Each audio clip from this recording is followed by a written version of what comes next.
तो दोस्तों कैसे आप सब लोग उम्मीद करता हूँ अच्छे होंगे। जो मैं पढ़ा रहा हूँ उसको अच्छे से पढ़ रहे होंगे। ठीक है, अब देखो लास्ट लेक्चर में अपन ने पढ़ लिया था कूलाम का नियम। उसकी जो बहुत मोटे तौर पर जो बेसिक बात थी वो पढ़ ली थी, लेकिन उसके अलावा और भी कुछ पॉइंट्स हैं उसके बारे में जानने, उनको पढ़ेंगे। उसके बाद कुछ उससे संबंधित न्यूमेरिकल भी करेंगे। ठीक है, तो वो क्या क्या पॉइंट्स हैं सारे इंपॉर्टेंट पॉइंट मैंने लिख दिए हैं, इसको एक एक करके समझते हैं। ठीक है, जो समझना ज़रूरी है वो समझेंगे, जो नहीं समझना ज़रूरी है उसको सिर्फ याद रख लेना। ठीक है, पता होना चाहिए सर, क्योंकि उसको समझाने के चक्कर में बहुत ज़्यादा अपन टाइम वेस्ट नहीं कर सकते। पहला है कूलाम का नियम केवल बिंदुवत तथा स्थिर आवेशों के लिए ही मान्य है। कूलाम का नियम केवल बिंदु आवेश, केवल बिंदुवत यानी कि बिंदु आवेशों के लिए मान्य, पॉइंट चार्ज, तथा वो आवेश क्या होना चाहिए, स्थिर अवस्था में होना चाहिए। समझ गए? तो इसमें कोई दिक्कत नहीं है। ये लाइन क्या कर रही है कि कूलाम का नियम तभी मान्य है जब आवेश स्थिर हो तथा वो बिंदुवत हो, यानी कि पॉइंट चार्ज हो, बिंदु आवेश हो। ठीक है, ये बल दोनों आवेशों को मिलाने वाली रेखा के अनुदिश लगता है। ये बल दोनों आवेशों को मिलाने वाली रेखा के अनुदिश लगता है। कहने का मतलब ये है कि भाई ये Q1 है, ये Q2 है, तो इनके बीच में बल लगेगा ना, वो इनको जो मिलाने वाली रेखा है उसके अनुदिश लगेगा, इसके अनुदिश। ये बल किसी दूसरी रेखा से नहीं लगेगा, बस इसके अनुदिश ही लगेगा। मतलब ये समझ लो कि इसने दोनों ने कुछ बांध कर रखा हुआ है, डोरा वगैरह, तो वो उसको इस साइड खींच रहा है, वो इस साइड खींच रहा है। बस कुल मिला के जो बल का जो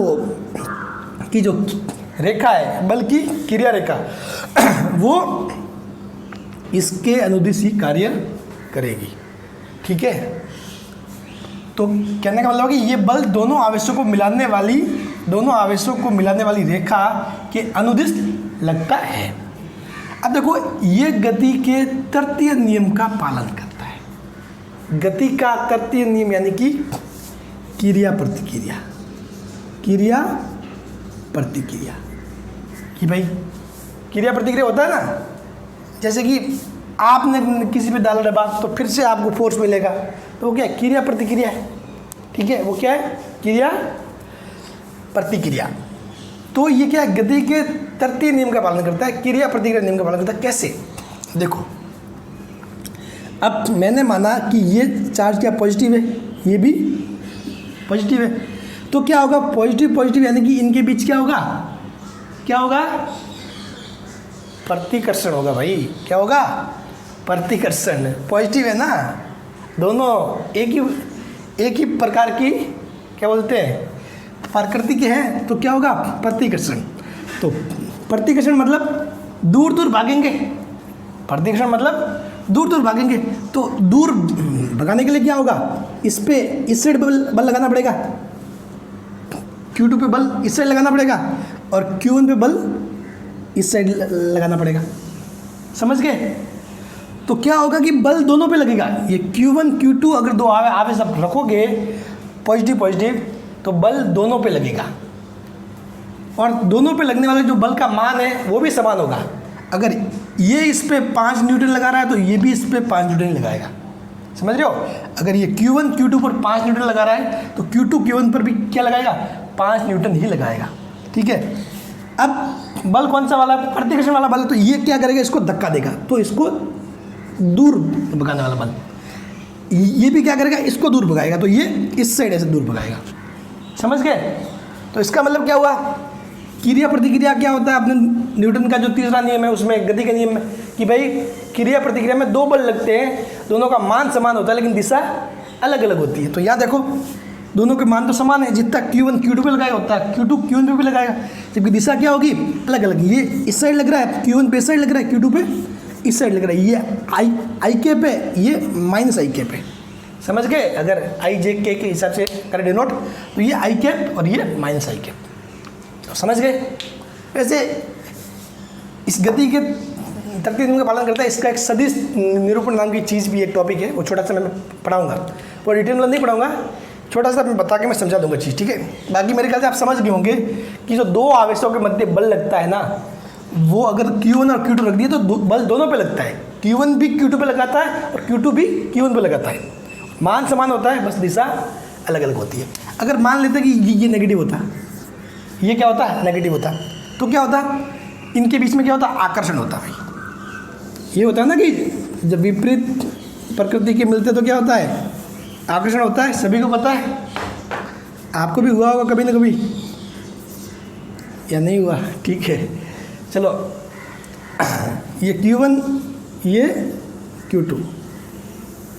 बाकी अभी किसी आकर्षण के चक्कर में फंसना मत, सिर्फ पढ़ाई पे ध्यान देना, ठीक है ना। 4 दिन की चांदनी है, अंधेरी रात, पहले नौकरी लग जाओ बस, ठीक है। Q1 Q2,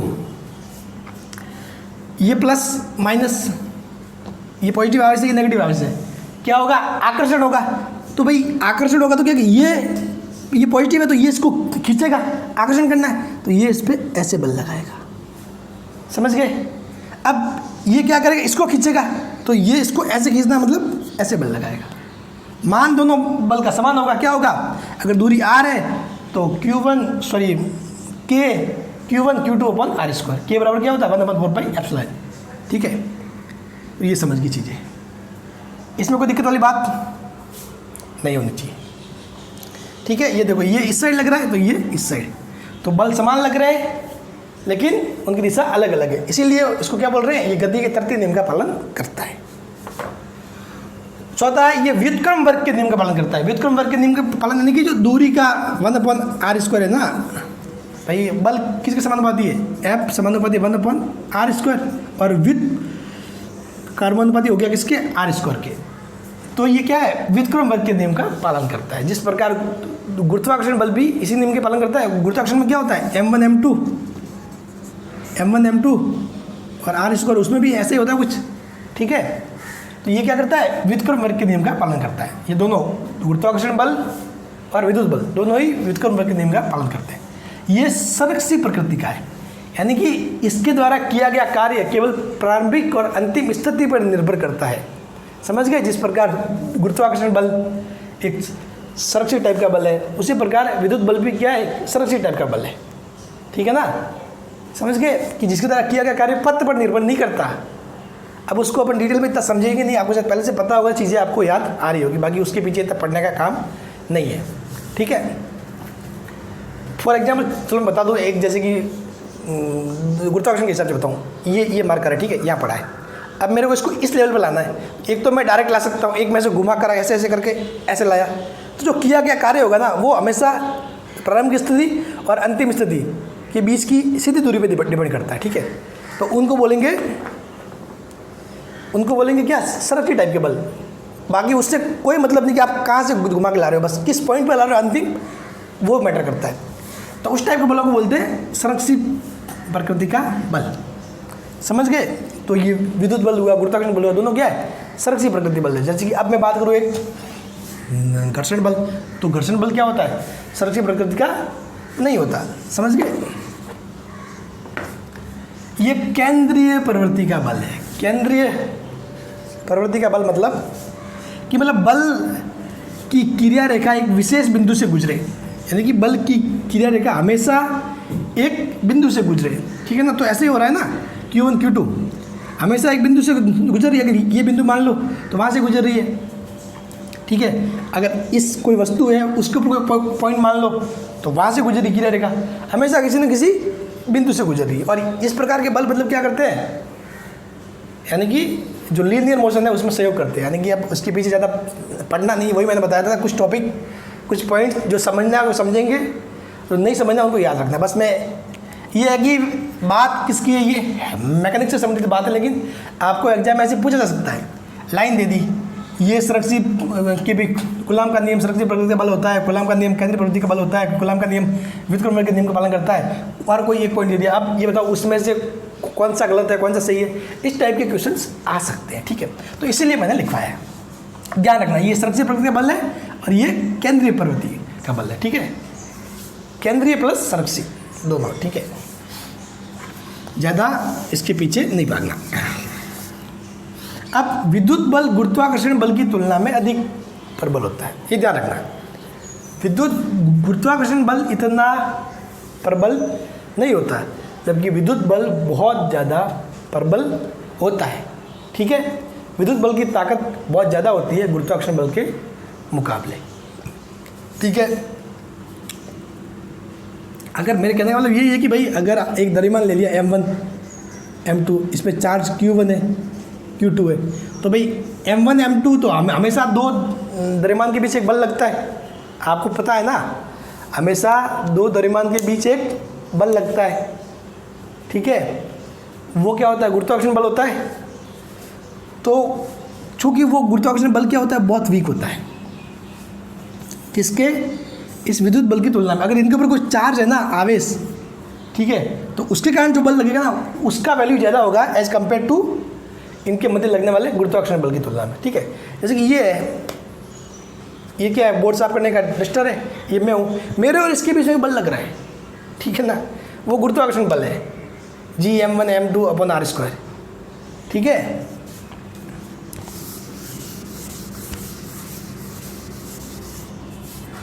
मतलब ये मेरे को खींच रहा है, हमें एक दूसरे को खींच रहे हैं। गुरुत्वाकर्षण बल हमेशा क्या होता है, आकर्षण टाइप का होता है।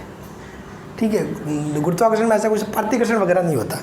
गुरुत्वाकर्षण बल प्रतिकर्षण टाइप का नहीं होता, तो गुरुत्वाकर्षण बल केवल आकर्षण टाइप का होता है, यानी एक दूसरे को खींचते रहे। समझ गए ना।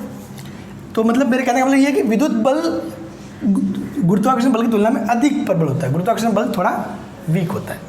वैसे बहुत वीक होता है गुरुत्वाकर्षण बल तो, ठीक है, उसको सिंपली अपन नॉर्मली अनुभव नहीं कर सकते, क्योंकि जो अपन जैसे कि ये अपन जैसे कि पृथ्वी है, अपनी पृथ्वी बहुत बड़ा गोला है, ठीक है, और अपन कोई वस्तु ऊपर फेंकते तो नीचे आती है। वो इसलिए नीचे आ रही है कि भाई यहाँ पे आप करोगे Gm1 m2/r², तो यहाँ पर चलो m1 तो ये हो गया, m2 पृथ्वी होगी, तो पृथ्वी का द्रव्यमान बहुत ज़्यादा है, इसीलिए वो मान बहुत ज़्यादा हो जाता है, और अपने को 9.8 मीटर/सेकंड² का क्या प्राप्त होता है, त्वरण प्राप्त होता है, और वस्तु नीचे आ जाती है। ठीक है, इसलिए वो बल mg लगता है। नहीं तो नॉर्मली तो मेरे और इसके बीच में भी बल लग रहा है, लेकिन वो बहुत वीक है, बल लग रहा है, ठीक है, लेकिन वो बहुत वीक है। तो ये बात ध्यान रखना, विद्युत बल गुरुत्वाकर्षण बल की तुलना में अधिक प्रबल होता है। विद्युत बल दोनों प्रकार का होता है, आकर्षण और प्रतिकर्षण, जबकि गुरुत्वाकर्षण बल केवल आकर्षण यानी खींचता है, आकर्षण टाइप का होता है। ठीक है, प्रतिकर्षण टाइप का नहीं होता है। अब तीसरा 8वां पॉइंट, यदि Q1 Q2 पर कोई बल आरोपित करता है, कहने का मतलब ये है कि भाई साहब आप Q1 और Q2 दो आवेश रखोगे, तो Q1 पे Q2 पे कोई बल लगाएगा, Q2 पे Q1 पे कोई बल लगाएगा।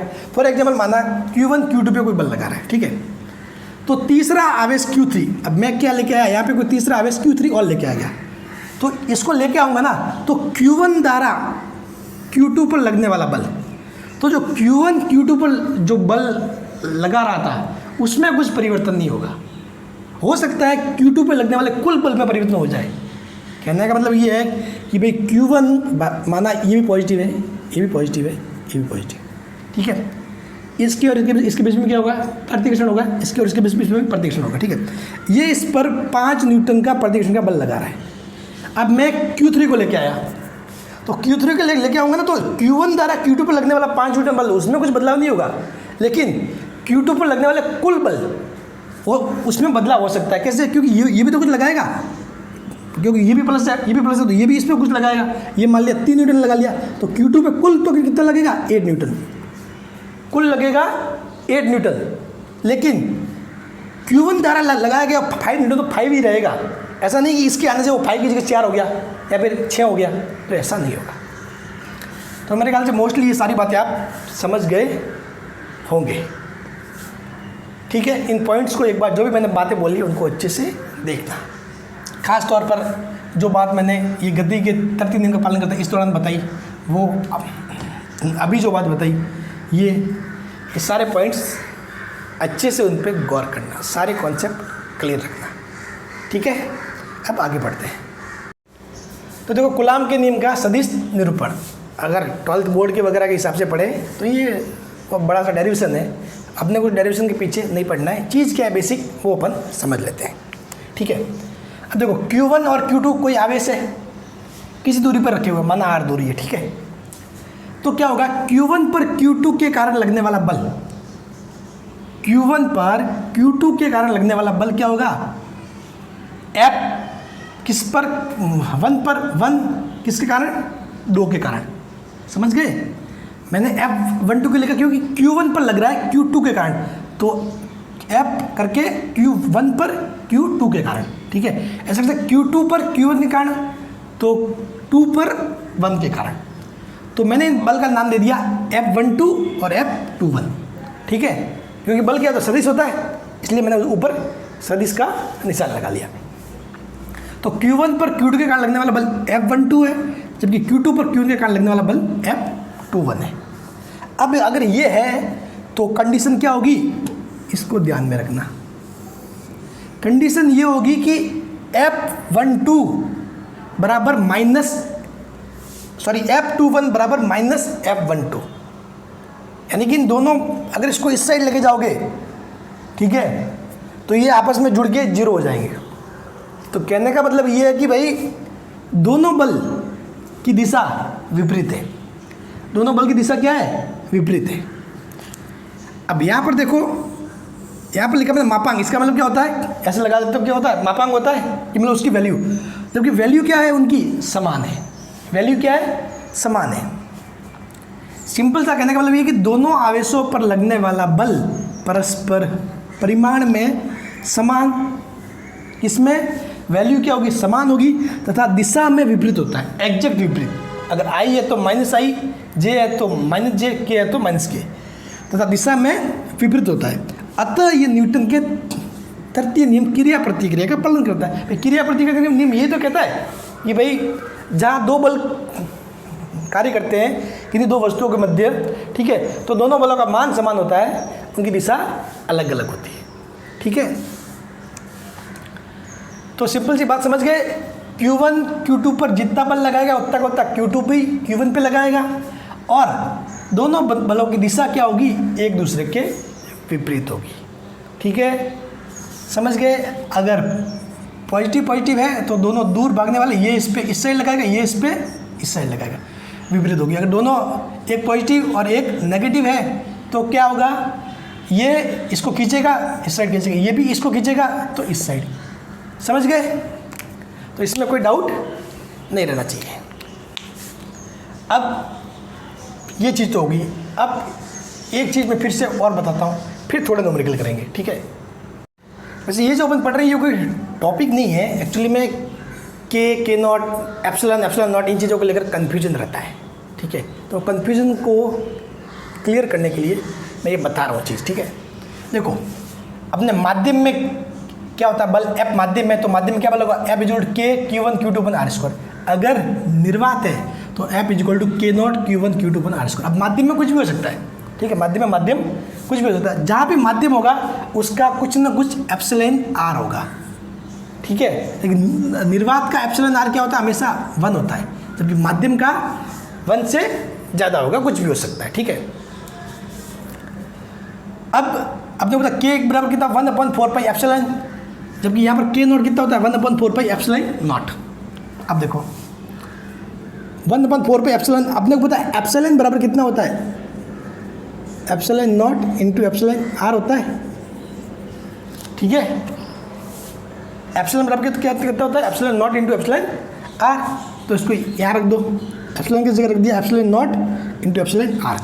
अब देखो इस 1/4 एप्सिलॉन नॉट की जगह क्या लिख सकते हैं अपन, 9 इंटू स्क्वायर 9, मैंने बताया था। क्योंकि जब अपन एप्सिलॉन नॉट की वैल्यू रखते हैं 8.854 इंटू 10⁻12, जब सॉल्व करोगे तब क्या आएगा, 9 इंटू 10⁻9, ठीक है। ताकि आपके जो जब एग्जाम में अब आप 8.855 इंटू 10⁻12 पाई वगैरह लेके करोगे तो आपकी कैलकुलेशन में गलती होने की संभावना हो जाती है, ठीक है। तो इसलिए 9 इंटू 10⁻9 एक याद रखने की चीज़ है, टर्म्स, ठीक है, माइंड में, ताकि कैलकुलेशन ईजी हो जाएगी। तो ये कितना हो जाएगा, इसकी जगह 9 into 10⁻9 into Q1 Q2 R square. अब देखो इसको मैंने ऐसे लिखा।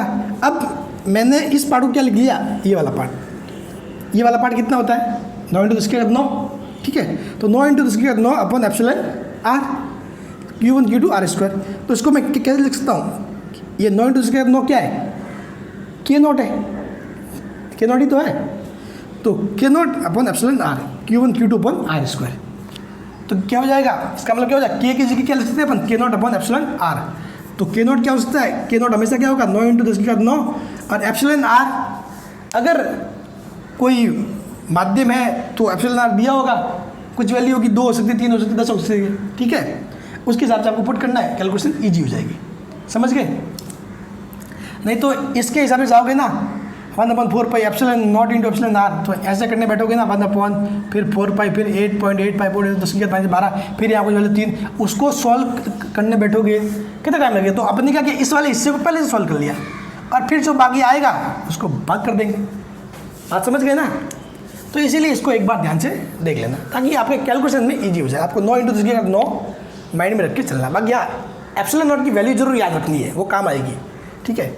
बाकी इस पूरे 1/4 पाई एप्सिलॉन नॉट का मान कितना जाता है, 9 × 10⁻⁹, जब आप 4 और पाई वगैरह का मान पुट करके सॉल्व करते हो तो, ठीक है। तो अब करें न्यूमेरिकल। अब बोर्ड पे देखो सवाल क्या दिया हुआ है, निर्वात में 2 आवेशों के मध्य F बल लग रहा है। निर्वात में 2 आवेशों के मध्य क्या बल लग रहा है, F बल लग रहा है। ये क्या है, ये यदि लग दो, हाँ, यदि उनको पराविद्युतांक 6 वाले किसी माध्यम में रखा जाए, यानी कि पहले तो क्या है, कोई आवेश है जिनके मध्य निर्वात में बल क्या लग रहा है, F लग रहा है। अब इनको क्या कर दिया, किसी ऐसे माध्यम में रख दिया, दोनों आवेशों को उतनी समान दूरी पर जैसे थे वैसे की वजह, सिर्फ माध्यम बदल दिया बस ये, ठीक है। तो जो बल है वो घटकर कितना हो जाता है, 3 न्यूटन हो जाता है। कितना हो जाता है, 3 न्यूटन रह जाता है। तो आपको क्या करना है, F निर्वात ज्ञात करो कि यानी कि निर्वात में कितना बल लग रहा था वो आपको ज्ञात करना है। तो देखो सिर्फ ये कह रहा है कि भाई निर्वात में कोई बल F लग रहा है। अब निर्वात की जगह माध्यम ले आए तो माध्यम में बल घटकर कितना हो गया, 3 न्यूटन हो गया। तो निर्वात में लगने वाला बल आपको ज्ञात करना है। तो मैं बता दूं, सिंपल सी बात है, आपको पता है F माध्यम बराबर क्या होता है, 1/4 पाई एप्सिलॉन Q1 Q2 पर r²। अपने को सभी को पता है कि 1/4 पाई एप्सिलॉन क्या होता है, epsilon not into epsilon r, Q1 Q2 पर r²। चूँकि ये जो 1/4 ये पूरा क्या बन रहा है मामला, ये क्या है, F निर्वात है। अगर मैं आपको F निर्वात बोलूँ तो क्या आता है, 1/4 pi epsilon not Q1 Q2 पर r²। तो F निर्वात अपन एप्सिलॉन r, F माध्यम, ये तो होता है, ये अपन ने कल भी तो पढ़ा था कि F माध्यम बराबर क्या होता है, F निर्वात अपन एप्सिलॉन r, ठीक है। तो क्या हो जाए, आपने को निकालना क्या, F निर्वात निकालना है। तो F निर्वात बराबर F माध्यम इंटू एप्सिलॉन r। F माध्यम में कितना हो रहा है, घटके 3 हो जाता है। कितना है इसका एप्सिलॉन r, 6। पराविद्युतांक कितना दिया हुआ है, 6 दिया हुआ है। तो 6 कितना हो जाएगा, 18 न्यूटन। कितना हो जाएगा, 18 न्यूटन, ठीक है, बात खत्म। अब देखो बोर्ड पर एक बहुत ही शानदार वाला क्वेश्चन दिया हुआ है जिसमें मैंने कूलम्ब बल भी शामिल कर लिया है और जो आवेश, जो चार्ज का बेसिक है वो भी शामिल कर लिया है। और एग्जाम में इस टाइप के सवाल आ सकते हैं, ठीक है, और आए भी है पहले भी। तो देखो अब क्या कह रहा है कि समान आवेश वाले 2 धनायन, समान आवेश वाले 2 धन आयन परस्पर 3.7 × 10⁻⁹ न्यूटन बल से प्रतिकर्षित होते हैं। तो भाई धनायन है, 2 है, तो दोनों के बीच क्या होगा, प्रतिकर्षण होगा, भाई समान है तो क्या होगा, प्रतिकर्षण होगा। जबकि उनके मध्य की दूरी कितनी है, 5 एंगस्ट्रॉम है। मतलब एक ही क्वेश्चन में बहुत सारे कॉन्सेप्ट आ गए आपके। तो ज्ञात कीजिए प्रत्येक आयन में सामान्य अवस्था की तुलना में कितने इलेक्ट्रॉन कम है। कहने का मतलब ये है कि भाई Q, अब यहाँ पर Q1 Q2 नहीं है, दोनों क्या है, Q है, दोनों क्या है, Q है। इनके बीच की दूरी कितनी है, 5 एंगस्ट्रॉम। अब देखो ये जो एंगस्ट्रॉम होता है वो कितना होता है, 1 एंगस्ट्रॉम बराबर 10⁻⁻10 मीटर। याद रखना 1 एंगस्ट्रॉम बराबर 10⁻⁻10 मीटर। और मैंने बताया फिजिक्स में जब भी सॉल्व करो तो दूरी को मीटर में, जो अपना मास या द्रव्यमान उसको किलोग्राम में, और समय को सेकंड में पुट करना, ये ध्यान रखना। तो 5 एंगस्ट्रॉम दोनों आवेश क्यू, ठीक है, और उनके बीच बल कितना लग रहा है, एफ कितना लग रहा है यहाँ पर 3.7 × 10⁻⁹ न्यूटन। अब ये क्या कह रहा है कि तो ज्ञात कीजिए प्रत्येक आयन में सामान्य अवस्था की तुलना में कितने इलेक्ट्रॉन कम है।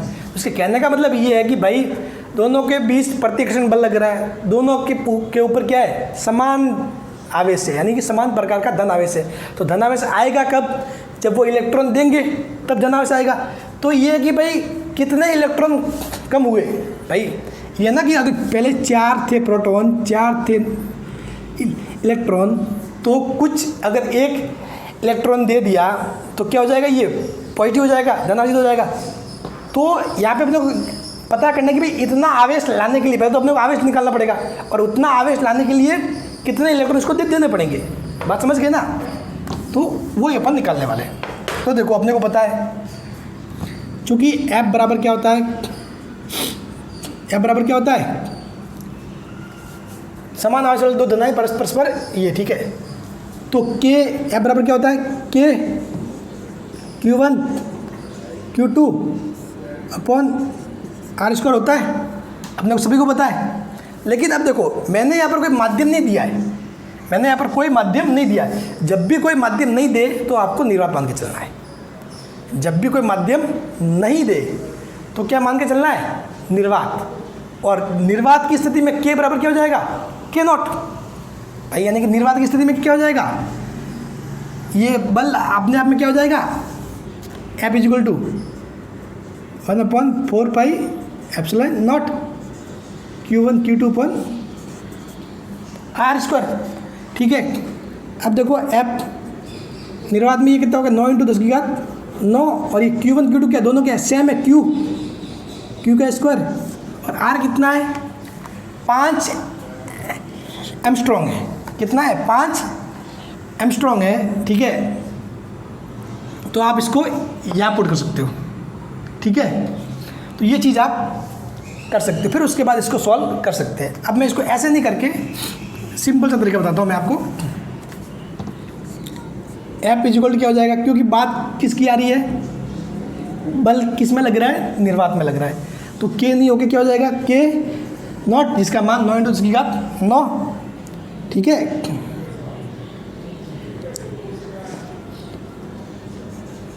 Q1 और Q2 यानी कि क्या हो जाएगा, Q² अपॉन R²। अपने को निकालना क्या है, Q निकालना है भाई, अपन क्या निकालने में इंटरेस्टेड है, Q। तो क्या हो जाएगा F R² अपॉन K0, और ये क्या हो जाएगा, रूट में आ जाएगा। ऐसे करके आप Q निकाल सकते हो। अब देखो कैसे निकालोगे Q। अब देखो F कितना है, 3.7 × 10⁻⁹ ये कितना है। अब इसको 5 एंगस्ट्रॉम का मीटर में चेंज करोगे तो कितना आएगा, 5 × 10⁻⁻10, तो कितना हो जाएगा 5 × 10⁻⁻10 का स्क्वायर, और K0 9 × 10⁻9, कितना हो जाएगा 9 × 10⁻9, ठीक है। अब जब इसको आप सॉल्व करोगे तो Q बराबर निकल के आएगा, ये आप सॉल्व कर लेना, ठीक है। Q बराबर 3.2 × 10⁻⁻19 कूलम।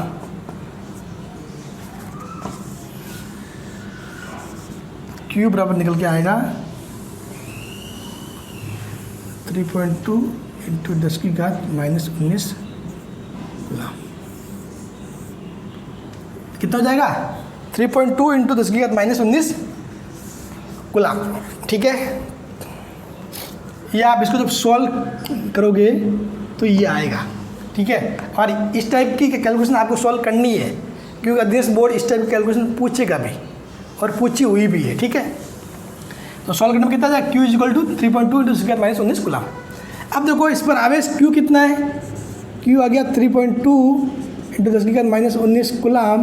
तो अपने को पता है कि भाई क्या निकालने हैं, इलेक्ट्रॉन कितने निकले। तो अपने को पता Q बराबर क्या होता है, N ही होता है कि भाई जो कुल आवेश होता है वो इलेक्ट्रॉन के आवेश का क्या होता है, पूर्ण गुणज। भाई एक गया इलेक्ट्रॉन तो एक ही के बराबर, दो गया तो दो ही, तीन गया तीन ही, ठीक है। तो एन निकाल सकते हैं, एन बराबर क्यू अपन ई, तो क्यू कितना है 3.2 इंटू 10 की घात -19, और ई कितना होता है 1.6 इंटू 10 की घात -19, तो कितना 10 की घात -19 से 10 का कैंसिल, 3.2 बाई 1.6 यानी कि 2, तो 2 न्यूटन निकले। जब दो न्यूटन निकलेंगे तब जाके आवेश कितना आएगा, क्यू 3.2 इंटू 10 की घात -19, और फिर उनके मध्य बल ये वगैरह लगता है। तो समझ गए, एक क्वेश्चन को खुद से एक बार अच्छे से करना, बहुत ही मज़ेदार क्वेश्चन है, बहुत सारे कॉन्सेप्ट आपके क्लियर कर सकता है। और इस कैलकुलेशन इस टाइप की एग्जाम में आएगी, ध्यान रखना, ठीक है। ये कैलकुलेशन कोई टफ नहीं है, इसको आप करना बहुत ईजिली हो जाएगा, ठीक है। बहुत बार ऐसे भी हो सकता है ये 3.2 पॉइंट कुछ 3 और आ सकता हो, आपको ऐसा अप्रोक्सीमेशन लेके चलना है कि भाई आपका आंसर मैच कर जाए, ठीक है ना। अब जैसे कि बहुत बार आप भाग दोगे तो 2.10 भी, तो 2.01 तो कोई इलेक्ट्रॉन होते नहीं है, तो इलेक्ट्रॉन होंगे तो पूर्ण गुणज होंगे, यानी कि या तो 2 इलेक्ट्रॉन होंगे, 3 होंगे, 4 होंगे, तो आपको अप्रोक्सीमेट 2 लेके चलना है, समझ गए ना। अब एक चीज़ और रहेगी इसमें, अध्यारोपण पे भी सवाल अच्छे से बनते, तो अभी वो पढ़ते हैं अपन। अब देखो, एक है अध्यारोपण का सिद्धांत। ये भी मतलब वैसे तो ये नॉर्मली कोई बड़ी चीज़ नहीं है, आप जब बल पढ़ते हो तब पढ़ लेते हैं चीज़ों को, लेकिन अभी के लिए न्यूमेरिकल वगैरह करने के लिए एग्जाम में कुछ भी आ सकता है न्यूमेरिकल वगैरह, तो उनके रिलेटेड बहुत इंपॉर्टेंट है, ठीक है। और ये बेसिक चीज़ भी है। ये कह रहा है कि किसी आवेश पर परिणामी बल अन्य, इस परिणामी का बल का मतलब क्या हो, कुल बल, यानी कि जो कोई आवेश है उस पर कुल बल अन्य आवेशों के द्वारा लगाए गए बलों के सदिश योग के बराबर होता है, ठीक है।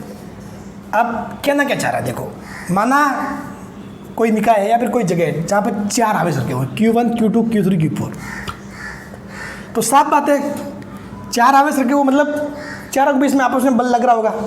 चलो बात करते हैं सिर्फ Q1 पे बल की, Q1 पर परिणामी बल, तो Q1 पे Q2 पे लगाएगा, Q3 पे लगाएगा, Q4 भी लगाएगा। अभी आकर्षण या प्रतिकर्षण वो तो बाद में मालूम पड़ेगा, ठीक है, कि चार्ज कैसा है, ठीक, उसके हिसाब से, लेकिन बल तो लगाएंगे तीनों, Q2 भी लगाएगा, Q3 भी लगाएगा और Q4 भी लगाएगा। तो Q1 पर कुल बल कितना हो जाएगा, उसको मैं लिखूँगा F1, किसके कारण, बल किस पे, 1 पे, Q1 पे किसके कारण, 2 के कारण, प्लस 1 पे बल किसके कारण, 3 के कारण, 1 पे बल किसके कारण, 4 के कारण। इन सभी का क्या होगा, सदिश योग होगा। क्या होगा, सदिश योग। क्या हो जाएगा, क्योंकि बल क्या एक सदिश है, तो क्या हो जाएगा इनका सदिश योग। वैसे के वैसे मैं बोलूँ कि Q2 पर बल, तो Q2 पर बल कौन लगाएगा, Q2 पर ये लगाएगा, ये लगाएगा, ये लगाएगा, समझ गए भाई। Q2 खुद पे बल नहीं लगाएगा, ध्यान रखना, हमेशा Q2 पे बल या तो Q1 के कारण लगेगा, Q4 लगाएगा, Q3 लगाएगा, Q2 खुद पे बल नहीं लगाएगा। अगर खुद ही खुद पे बल लगाओगे भाई तो बच के कहाँ जाओगे भाई, सीधी सी बात है ना, कभी खुद पे बल नहीं लगा सकते, ठीक है ना। सर मैं तो खुद को थप्पड़ मार सकता हूँ, वो बात अलग है, ठीक है, वो ये मत कहना कि सर मैं बल लगा रहा हूँ खुद पे। यहाँ बात हो रही है चार्ज की, आवेश की, ठीक है, इस जो गुलाम का नियम है उसकी बात हो रही है। मतलब ये है कि किसी वस्तु की बात हो रही है, अगर ये वस्तु बड़ी खुद पे बल लगा रही है तो फिर रात को ऐसे बड़ा मूव होगा ये मारकर, मुझे भी डर लगा भाई साहब भूत आ गया क्या, समझ गए ना। हाँ, तो खुद ही खुद पे बल नहीं लगाता, कौन लगाता है, दूसरा लगाता है, ठीक है। तो अब जैसे कि इस पे Q2 पे, तो Q2 पे कौन लगाएगा, 1 लगाएगा, तो F2 यानी कि F2 पर किसी कारण 1 के कारण, F2 पर 3 के कारण, F2 पर 4 के कारण, इन सभी का क्या करना है, सदिश योग करना है। इनका क्या करना है, सदिश योग, समझ गए, ये हो गया मतलब। अब जैसे कि फॉर एग्जाम्पल मैंने ये माना कि कोई आवेश Q1 है, ये Q2 है, ये Q3 है, ठीक है, ये भी प्लस है, ये भी प्लस है, ये भी प्लस है, तो मैंने माना कि अपने को कुल आवेश Q2 पे निकालना है, ठीक है। अब देखो ये तीनों रखे हों तो ये बल कैसे लगेगा, Q1 पे दोनों बल लगाएंगे, Q2 पे लगाएगा, Q3 पे लगाएगा, Q2 पे दोनों लगाएंगे, Q3 पे भी ये दोनों लगाएंगे, ये ध्यान रखना हमेशा, ठीक है। तो अब जैसे कि फॉर एग्जाम्पल Q2 पर देखते हैं, तो Q2 पर यहाँ प्रतिकर्षण होगा, ये इसको इस साइड देगा धक्का, यहाँ भी प्रतिकर्षण होगा तो ये इसको इस साइड धक्का देगा, तो इस पर लगने वाला कुल बल कितना होगा? तो इस साइड वाला बल ये सदिश ये किसमें आई कैप, ये माइनस आई कैप, अब जिसकी वैल्यू ज़्यादा होगी, अब आई कैप वाले की वैल्यू ज़्यादा होगी, कुल बल इस साइड आएगा, माइनस आई की वैल्यू ज़्यादा दी, कुल बल इस साइड आएगा। ठीक है, यानी कि अपने को क्या करना है? सदिश योग करना है। क्या करना है? सदिश योग करना है। ठीक है, फॉर एग्जाम्पल अगर ये क्या होता, ये मान लो कि अगर ये इसको प्रतिकर्षण करता है, इसको अगर मैं, चलो इसको प्लस, इसको माइनस कर दूँ, इसको मैं माइनस कर देता, तो क्या होता है? ये इसको धक्का देता इस साइड, और ये भाई साहब इसको और खींचता, तो ये भागा हुआ ऐसे चला जाता। ठीक है ना, तो कुल बल आपस में जुड़ जाते हैं बहुत ज़्यादा। तो कुल मिला के कहने का मतलब है कि भाई किसी भी चार्ज पर कुल बल बाकी सभी आसपास उपस्थित आवेशों के कारण लगने वाले बलों का सदिश योग होता है। कौन सा योग? सदिश योग, ये ध्यान रखना। अब देखो एक और इम्पोर्टेंट चीज़, ऐसे ये मत समझो कि ये आपके सिलेबस में नहीं है, कोई टॉपिक नहीं है ऐसा, लेकिन सदिश से संबंधित ये अपन पढ़ते हैं, जब सदिश चैप्टर पढ़ते हैं तब पढ़ते हैं, और चूँकि बल वगैरह सदिश है तो जो न्यूमेरिकल आएंगे उसमें ये चीज़ें यूज हो सकती है। ठीक है, और ये बेसिक चीज़ है जो पता होनी चाहिए। जब आप कोई भी बल वगैरह चीज़ों को सदिश के साथ डील करते हो, वेक्टर के साथ डील करते हो, तो ये चीज़ें आपको पता होनी चाहिए, सदिश का योग वगैरह कैसे होता है। ठीक है, तो अब देखो सदिशों के समांतर चतुर्भुज योग का नियम आपने पढ़ा होगा शायद। ठीक है, मैं आपको बता रहा हूँ डायरेक्ट उसका रिजल्ट। तो अब देखो ऐसे भी हो सकता है बहुत बार कि भाई माना यहाँ पर कोई आवेश Q है, अब उस Q पे एक बल तो ऐसे लग रहा है F1, एक बल लग रहा है ऐसे F2, तो इस पर कुल बल क्या आएगा? कुल बल भाई अगर जैसे कि आपने को सिंपली मालूम हुआ ऐसे कि भाई एक तो लग रहा है 3 न्यूटन इस साइड, एक लग रहा है 4 न्यूटन इस साइड आई कैप, तो अपन 3 और 4 7 न्यूटन आई कैप टोटल लिख लेंगे। लेकिन अगर ऐसे हुआ तो क्या करोगे? तो मैंने माना कि भाई कोई Q है आवेश, उसमें एक बल लग रहा है F2 इस साइड, एक बल F1 इस साइड, लेकिन इनके बीच कोण कितना है? थीटा है। उनके बीच कोण कितना है? थीटा। ये समझ लो कि ये यहाँ पे Q आवेश है, इस पर बल लग रहा है, किसी एक आवेश के कारण इस साइड लग रहा है, किसी यहाँ कोई आवेश है इसके कारण इस साइड लग रहा है। ठीक है, तो एंगल थीटा है, तो इनका कुल बल क्या आएगा? कहीं ना कहीं यहाँ बीच में आएगा। इनका जो परिणामी बल F कहाँ आएगा? कहीं ना कहीं बीच में आएगा। ठीक है, तो उस जो बल आएगा परिणामी बल F, उसका परिमाण, ये ध्यान रखना, परिणाम और परिमाण में फर्क है। परिणाम यानी कि रिजल्ट, या फिर नेट भी बोल सकते, नेट या टोटल। ठीक है, जबकि परिमाण का मतलब होता है मापांक। ठीक है, तो कितना आएगा? F = रूट ऑफ F1 का स्क्वायर प्लस F2 का square plus 2F1 F2 cos theta. ये याद रखना। ठीक है, क्योंकि न्यूमेरिकल सॉल्व करने में ये काम आएगा। अब देखो यदि थीटा बराबर 0 है, यानी कि दोनों क्या लग रहे हैं? एक दिशा में लग रहे हैं, तो क्या हो जाएगा? दोनों जुड़ जाएंगे। समझ गए? जैसे कि एक 3 न्यूटन है, एक 4 न्यूटन है, दोनों किस दिशा में है?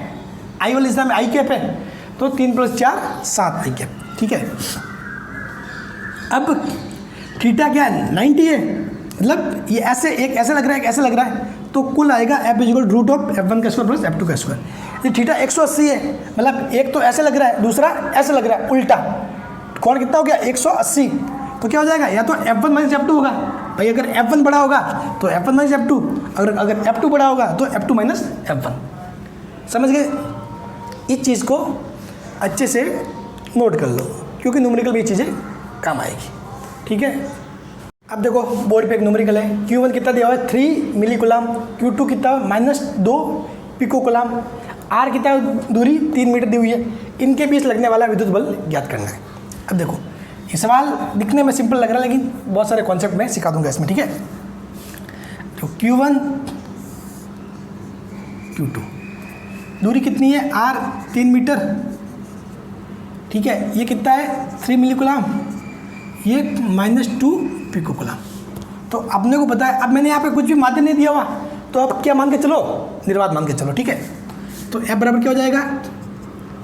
K0 Q1 Q2 / R²। F बराबर क्या हो जाएगा? के नॉट कितना हो जाएगा 9 इंटू 10 की घात 9, 9 इंटू 10 की घात 9। ठीक है, अगर कुछ माध्यम होता तो क्या होता के नॉट अपॉन एप्सिलॉन आर आ जाता। ठीक है, 9 इंटू 10 की घात 9 इंटू क्यू कितना है, इसको मैं इस साइड लिख लेता हूँ, थोड़ा लंबा सा अच्छा रहेगा।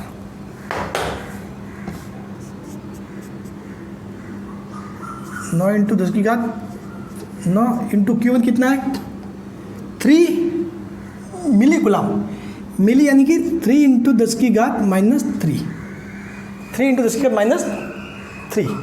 ठीक है, इंटू अब देखो Q2 है -2 पिकोकुलम, -2 पिकोकुलम।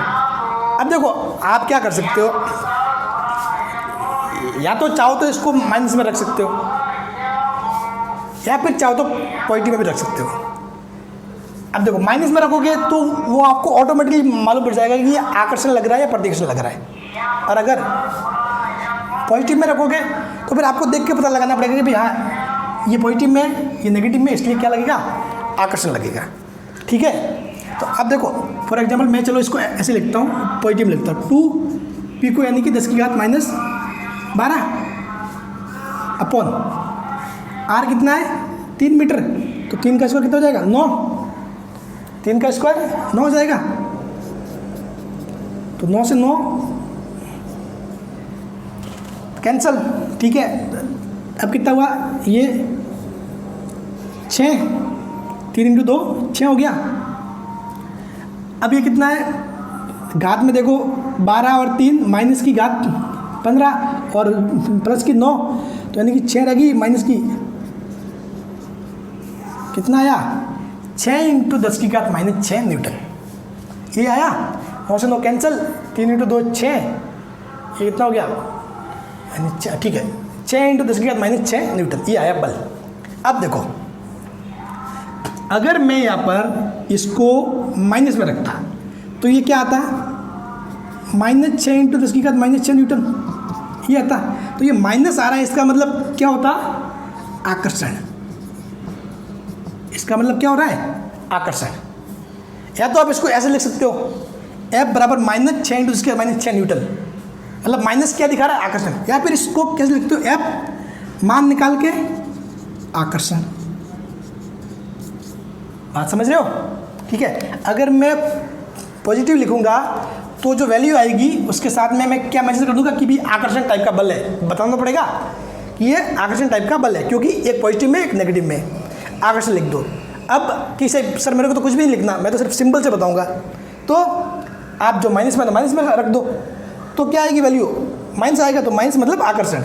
अगर आ गया प्लस तो उसका मतलब बताओ प्रतिकर्षण, क्योंकि देखो अगर Q1 भी प्लस तो प्लस इंटू प्लस का गुणा और माइनस इंटू माइनस का गुणा, यानी कि सेम टाइप के आवेश, नेगेटिव नेगेटिव पॉजिटिव पॉजिटिव। अब इनका गुणा होगा तो क्या होगा, नेगेटिव नेगेटिव पॉजिटिव, और पॉजिटिव इंटू पॉजिटिव भी पॉजिटिव, तो यानी कि पॉजिटिव आएगा मतलब क्या होगा, प्रतिकर्षण। पॉजिटिव में क्या होगा, प्रतिकर्षण। ये एक समझने की बात है, मतलब कि आप वैल्यू माइनस में लेके पुट करना चाह रहे हो या फिर बाद में ऐसे पुट कर दो कि आइए आकर्षण बल लग रहा है, वो आपकी समझ पे डिपेंड करता है। ठीक है, आपको किस हिसाब से करना है, समझ रहे हो ना। हाँ, बाकी मोस्टली तो मतलब यही समझ कर वैल्यू पॉजिटिव में पुट कर दो, आपको पता है एक नेगेटिव है एक पॉजिटिव है, इसलिए आकर्षण बल लगेगा। ठीक है, या फिर नेगेटिव में पुट कर दिया है तो फिर लास्ट में जाके मान किस में आएगा, नेगेटिव में आएगा, यानी यदि दोनों नेगेटिव है तो नेगेटिव नेगेटिव पॉजिटिव बन जाएगा, तो यानी कि प्रतिकर्षण। एक पॉजिटिव एक नेगेटिव तो नेगेटिव बन जाएगा, यानी कि आकर्षण। ठीक है, अब इसका डाउट क्लियर। अब देखो ये बल कितना आया है, 6 इंटू 10 की घात -6 न्यूटन, मान ही आया है। अब देखो ये बल किस टाइप का लगेगा, आकर्षण टाइप का। किस टाइप का लगेगा, आकर्षण टाइप का। तो देखो आकर्षण टाइप का मतलब ये क्या करेगा, इसको खींचेगा। भाई इन दोनों के मध्य कौन सा बल लग रहा है, आकर्षण बल लग रहा है, तो ये Q1 क्या करेगा, Q2 को खींचेगा। तो Q2 पर Q1 के कारण बल, Q2 पर Q1 के कारण बल, तो कितना हो जाएगा, F किस पर, 2 पर,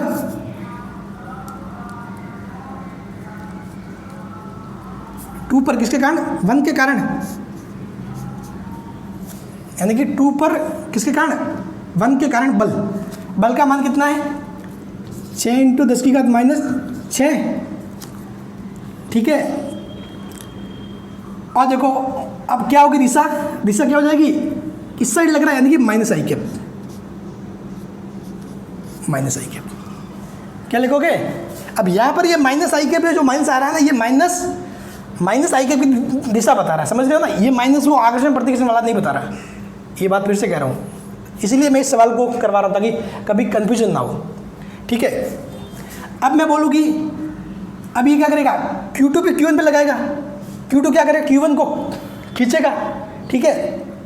तो ये इसको इस साइड खींचेगा, तो Q1 पर Q2 के कारण बल, Q2 के कारण बल, Q1 पर Q2 के कारण बल, यानी कि 1 पर किसके कारण, 2 के कारण कितना आएगा बल, 6 इंटू 10⁻⁶, मान तो सेम ही रहेगा, ठीक है। लेकिन ये क्या इस साइड खींचेगा, यानी कि इस साइड है, यानी कि इस साइड क्या होगा आई कैप, तो प्लस आई कैप, तो समझ गए, ये चीज़ें होगी। तो अब मेरे ख्याल से इसको एक बार फिर से देख लेना, सारा कंफ्यूजन आपके क्लियर हो जाएगा। तो चलिए आज के लिए इतना ही काफ़ी है, अपन नेक्स्ट लेक्चर में कुछ 2-3 न्यूमेरिकल और बच्चे हैं वो करेंगे, और उसके बाद अपन स्टार्ट करेंगे विद्युत क्षेत्र, इलेक्ट्रिक फील्ड।